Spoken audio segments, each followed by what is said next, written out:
Hello, everyone. Welcome to this session that Lizette Flores, Dr. Irlanda, Olave, and myself, and Cecilia Villarreal are presenting. We are from the University of Chihuahua, and we'll be talking about promoting classroom engagement in our program, Lengua Inglesa, during COVID-19 pandemic. What is student engagement? That's the first thing. And engagement has to do with aspects of the participation of students in the classes and the level of responsibility they assume of their own learning.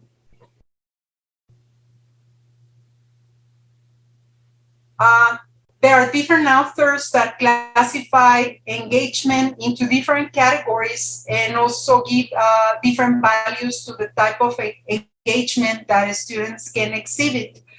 First of all, there are three types of engagement. One that is called behavioral, and we have this positive and behavioral engagement when students attend class and participate with enthusiasm in the class. A non-engagement when they are not willing to go or attend the sessions or classes and get late. And negative engagement when they are disruptive or do things that hinder the development of the sessions or classes and that do not promote learning. The second type of engagement is emotional, and this has to do with the interest that students show in the courses in their own learning, and that will be the positive one. Non-engagement when they seem to be bored by the activities that the course is proposing, and negative engagement when they openly reject, have an attitude of rejection towards the things the course that the teacher is proposing. Cognitive engagement, on the other hand, has to do with aspects related to the learning process. And we have a positive engagement, cognitive engagement, when students meet or exceed assignment requirements, when they look for information that complements what the course is giving. They are exhibiting a positive engagement.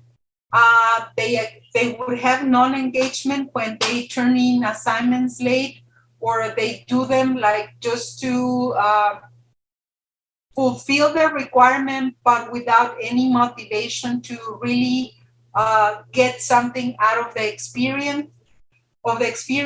And negative engagement will be when they do not or fail to complete assignments or tasks in a course. So the participants of this study were students in the Lengua Inglesa program who were taking classes during the past semester, online classes, and these learners were specifically taking courses on British literature, applied linguistics, history, and TESOL courses. How was the study conducted? So after we organized our courses around virtual mode, we asked students and we interviewed them to collect their feedback concerning what activities and in what ways our own courses were able to engage them in the courses that we were teaching during that semester. At the time of the study, 21 students were registered in the 20th century British course. Because of the pandemic, the class was delivered online.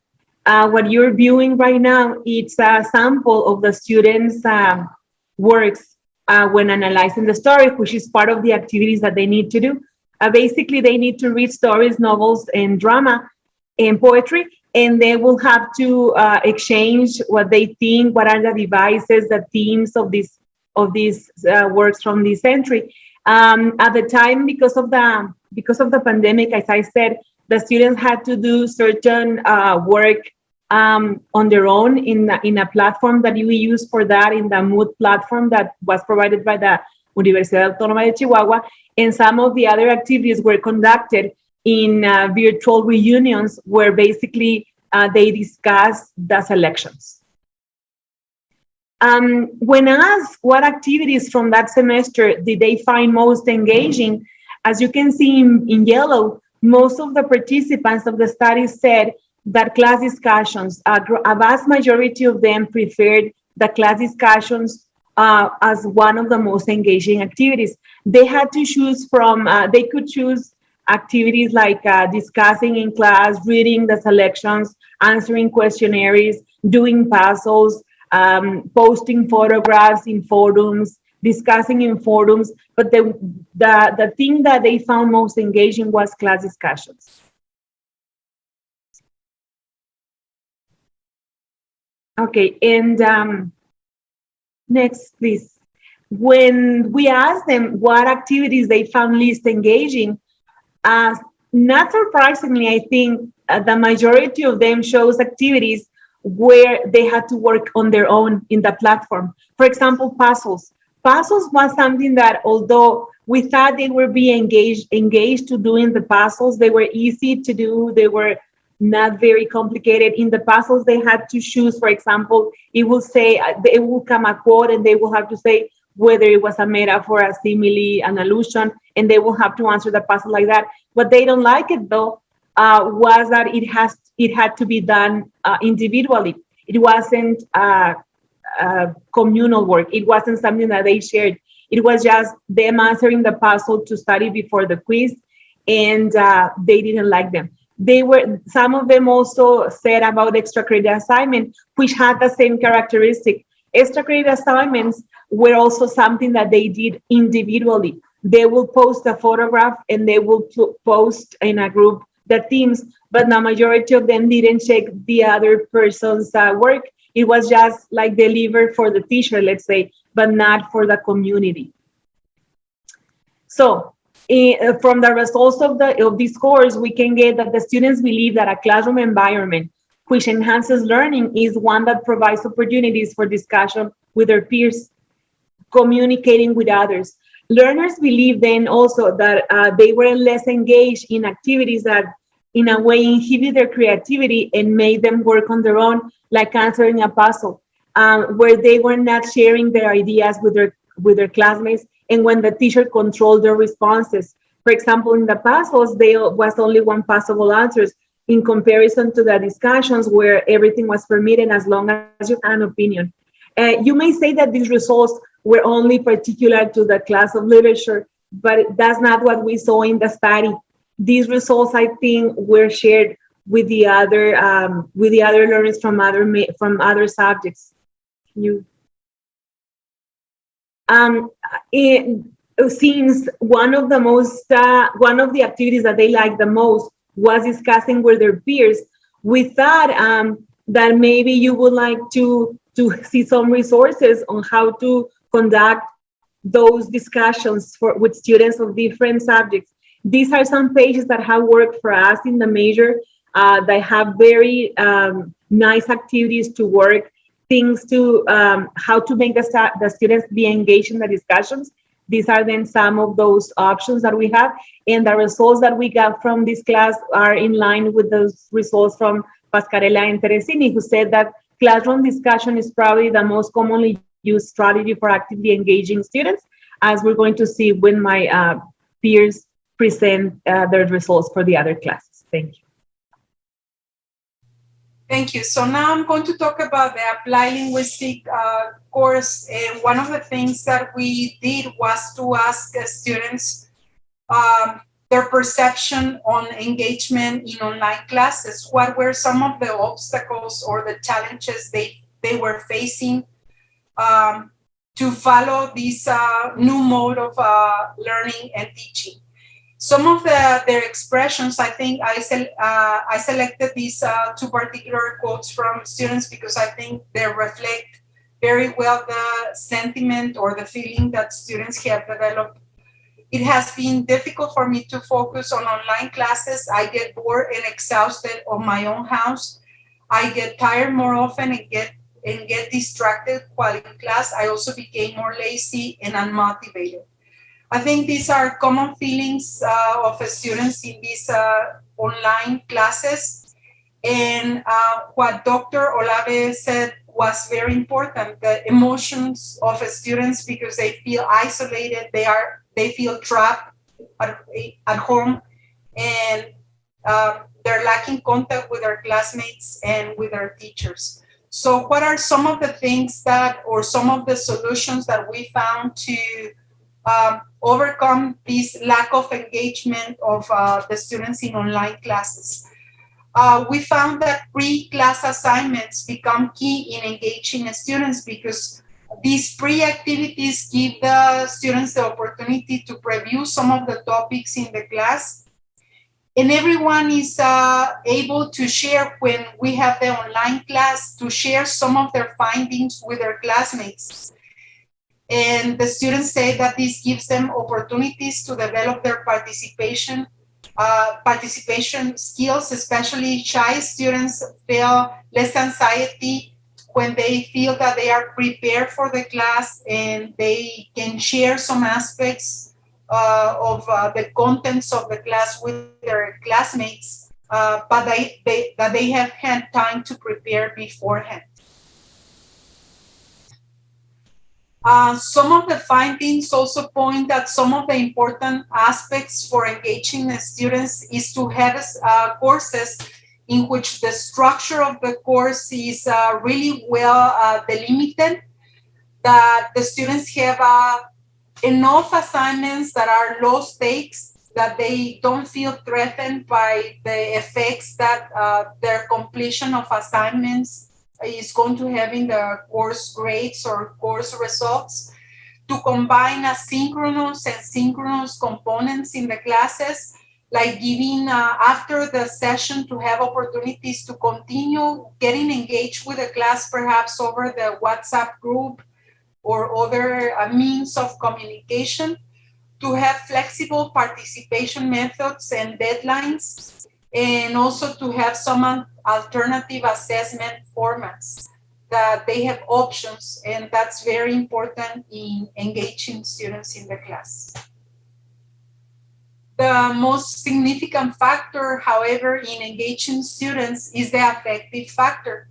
And these are some of the comments of students, they are in Spanish, that they really like when the class has an easy environment, that the environment of the class is respectful to their participation, and that encourages them to participate more.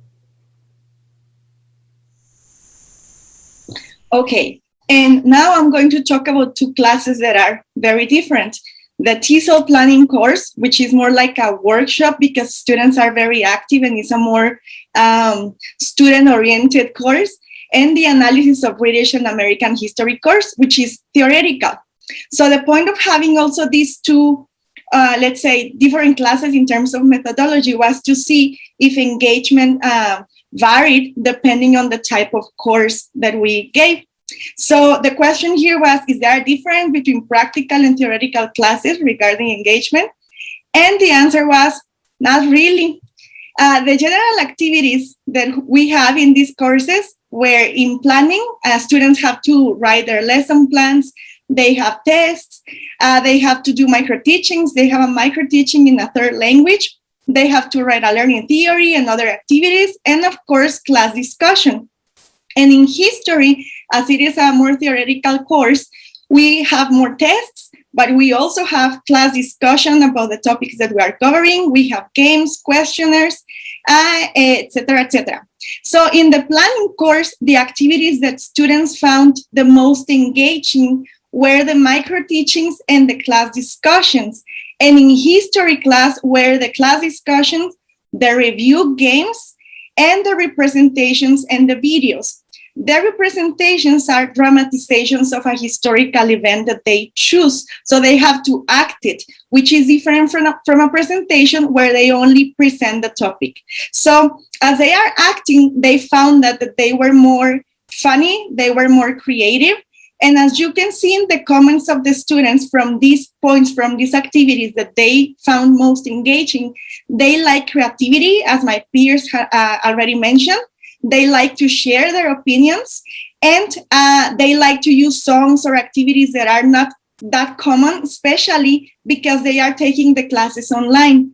Students have this stereotype that online classes are boring because they are just they just sit at the computer. Some students don't even turn on their cameras. They go to sleep, or they are just not really taking the class. So as teachers, we have to keep them participating. We have to be asking them questions. We have to keep their interest, because otherwise they will go to, I don't know, wash the dishes or sleep a little bit more, and we just have their name on Zoom, right, or on Meet. So were there any differences in engagement? Not really.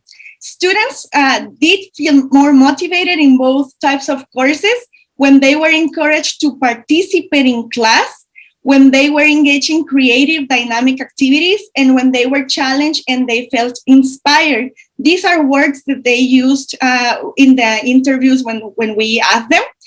They also believe that a positive atmosphere is key. Like my colleagues mentioned, they need to feel comfortable, they need to be happy, they need to feel safe, that when they participate, we are not going to criticize them. And we, I mean, we as the teachers and their classmates too.